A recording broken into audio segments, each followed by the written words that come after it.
Yang kedua ini tanggal 31 kan sebenarnya oleh UNESCO, tapi karena kita sesuaikan dengan jadwal Pak Menteri, yaitu tanggal 29 kita ada kegiatan yaitu Festival Musik Rakyat sekaligus dengan penresmian pengabadian nama-nama musisi asal Maluku oleh prasasti mereka.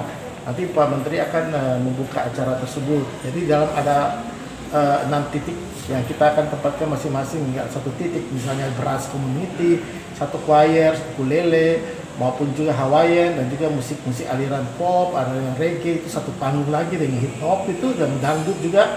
Nah, itu di titik-titik masing-masing. Jadi setelah Pak Menteri akan meresmikan pengabadian nama-nama itu, membuka pesta rakyat itu, lalu beliau akan mengelilingi, itu jadwal yang tentatif.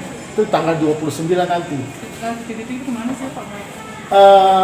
Satu di muka Bong Perdamaian, satu di muka Patimura Park, satu di muka Maranatha, satu muka Bank Indonesia, satu muka Bank Mega Bank, yaitu satu di muka Kota Madya. Dan panggung utama itu nanti di Lapangan Merdeka.